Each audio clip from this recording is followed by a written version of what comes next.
లోకంలో ఉండే విషయాల గురించి కావచ్చు.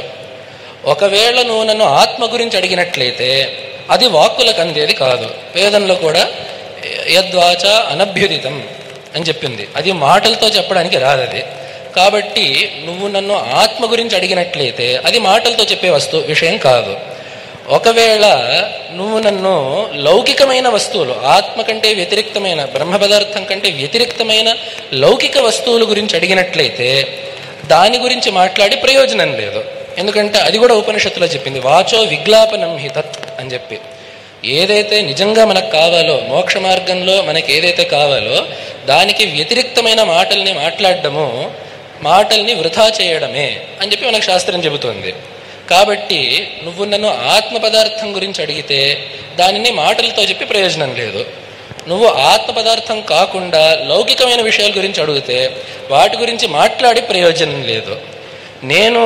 అంటే స్వామివారు ఇంకా చెబుతున్నారు, నేను ఇదంతా ఆలోచించి 2 నిమిషాలు గడిచిపోయింది, నువ్వు ప్రశ్న అడగకుండానే బ్రహ్మచింతనలో కాకుండా 2 నిమిషాలు గడిపేశానే అనే విషయానికి నాకు నవ్వొచ్చింది అని చెప్పి వారు చెప్పారు అప్పుడు.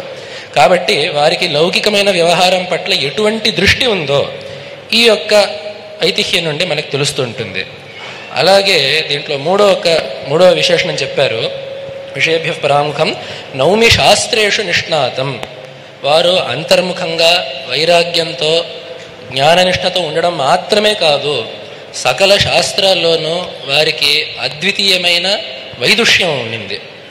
వారు పూర్వాశ్రమంలో నరసింహశాస్త్రి అనే నామధేయంతో వారు ఉన్నప్పుడే వారు శృంగేరి సద్విద్యా సంజీవని సంస్కృత మహాపాఠశాలలో తర్కాధ్యయనాన్ని, బెంగళూరులో మీమాంసా శాస్త్రం యొక్క అధ్యయనాన్ని, తిరిగి శృంగేరికి వచ్చాక వేదాంత శాస్త్రం యొక్క అధ్యయనాన్ని వారు పూర్తి చేశారు. సన్యాసానంతరం వేదాంత శాస్త్రాన్ని కూడా వారు అధ్యయనం చేయడం పూర్తి చేశారు.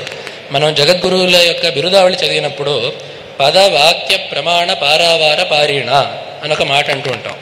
పదశాస్త్రం అంటే వ్యాకరణం, వాక్యశాస్త్రం అంటే మీమాంస, ప్రమాణ శాస్త్రం అంటే తర్కం. ఈ శాస్త్రాలన్నిటి మీద వారికి అద్వితీయమైన పట్టు ఉండేది.